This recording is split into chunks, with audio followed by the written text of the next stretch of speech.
श्रेयस अय्यर और ईशान किशन का बीसीसीआई से पंगा लेना बहुत महंगा पड़ गया है। बीसीसीआई के निर्देशों का पालन न करने की वजह से इन दोनों को बड़ी सजा मिली है और बीसीसीआई ने इन दोनों खिलाड़ियों को 2023-24 के सेंट्रल कॉन्ट्रैक्ट लिस्ट से बाहर कर दिया है। बीसीसीआई ने आज 2023-24 के सीजन के लिए सेंट्रल कॉन्ट्रैक्ट में शामिल खिलाड़ियों की सूची जारी की और इस लिस्ट से इन दोनों खिलाड़ियों का नाम गायब था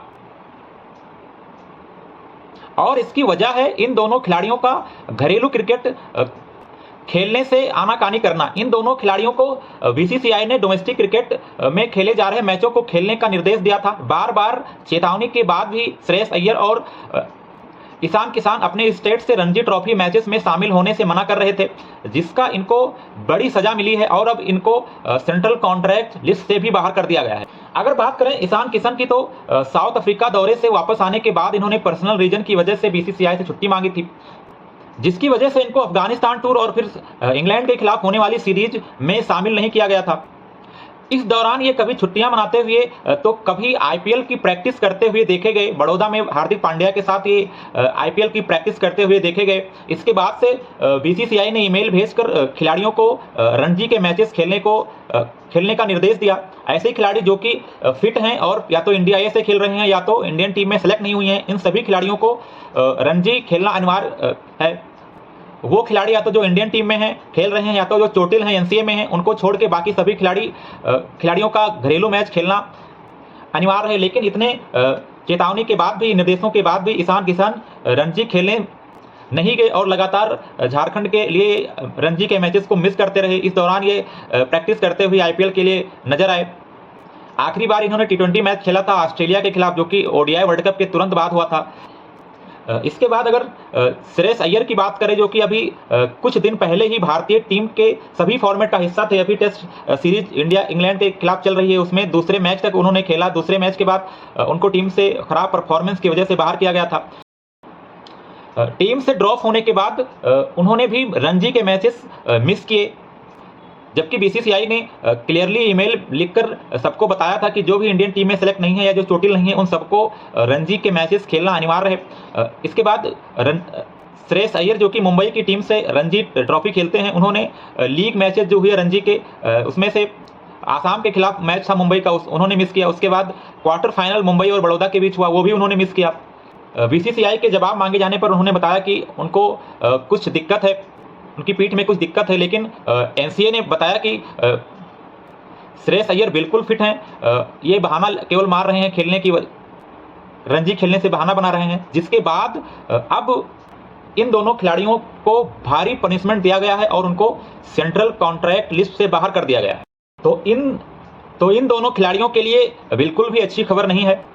इनको अपने डिसिप्लिन और बिहेवियर में सुधार लाना होगा, बीसीसीआई के निर्देशों का पालन करना होगा और ये समझना होगा कि डोमेस्टिक क्रिकेट खेलना कितना अनिवार्य है। बीसीसीआई अपने स्टैंड पर अड़ी हुई है।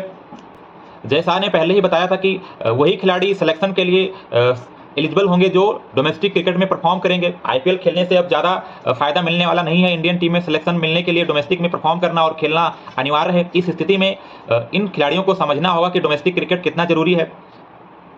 इसके बाद अगर रिटेन किए गए खिलाड़ियों को और नए एडेड खिलाड़ियों की बात करें, तो बीसीसीआई में 4 कैटेगरीज में प्लेयर डिवाइड किए जाते हैं सेंट्रल कॉन्ट्रैक्ट के लिए, A+, A, B और C। A+ में रोहित शर्मा, कोहली, जसप्रीत बुमराह और जडेजा, जो कि पिछले साल भी सेम खिलाड़ी थे, इनको रिटेन किया गया है। इन सबको 7 करोड़ सैलरी मिलता है पर ईयर का। इसके बाद अगर बात करें ग्रुप A की, तो इसमें मोहम्मद शमी, आर अश्विन और हार्दिक पांड्या ने अपना स्थान सुनिश्चित किए हुए हैं। इसके अलावा मोहम्मद सिराज, केएल राहुल, शुभमन गिल, इनको भी इस बार प्रमोट करके ए ग्रेड में रखा गया है। ग्रेड बी में इस बार नए खिलाड़ियों को शामिल किया गया है। ऋषभ पंत, जो कि अभी रिकवरी कर रहे हैं, उनको ग्रेड ए से ग्रेड बी में शिफ्ट किया गया है। कुलदीप यादव को प्रमोट करके सी से बी में लाया गया है। अक्षर पटेल को डिमोट करके ए से बी में डाला गया है। इसके बाद यशस्वी जायसवाल का प्रमोशन हुआ है और वो भी अब बी कैटेगरी में आ गए हैं। सी कैटेगरी में इस बार नए चेहरे देखने को मिलेंगे। पिछली बार 11 खिलाड़ी थे, इस बार 15 खिलाड़ी, जिसमें 10 नए खिलाड़ी हैं। इसमें से जिन खिलाड़ियों ने अपना सेंट्रल कॉन्ट्रैक्ट गंवाया है, उसमें उमेश यादव, शिखर धवन, दीपक हुड्डा, चहल शामिल हैं। इसके अलावा नए खिलाड़ियों में रिंकू सिंह, तिलक वर्मा, बिश्नोई, जितेश शर्मा, मुकेश कुमार प्रसिद्ध, कृष्णा, आवेश जैसे खिलाड़ी शामिल हैं। तो इस बार नए खिलाड़ियों को सेंट्रल कॉन्ट्रैक्ट की सी में डाला गया है। 10 नए खिलाड़ी हैं।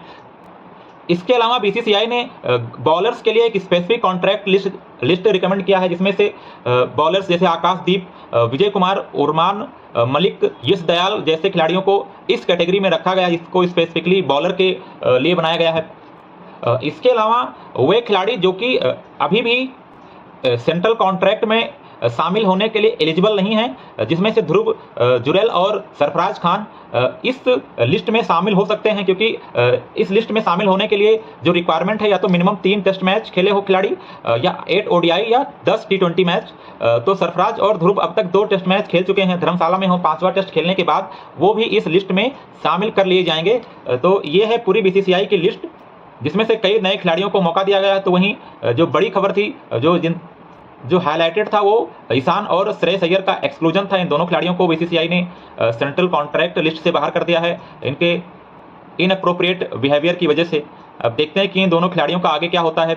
अच्छी परफॉर्मेंस देने के बाद क्या एक बार फिर से इनको इस लिस्ट में शामिल किया जाता है। हालांकि वो टीम में सिलेक्शन के लिए मौजूद रहेंगे। सैलरी लेकिन उनको जो मंथली मिलती थी वो अब नहीं मिलेगी, जो मैच फीस होगा वही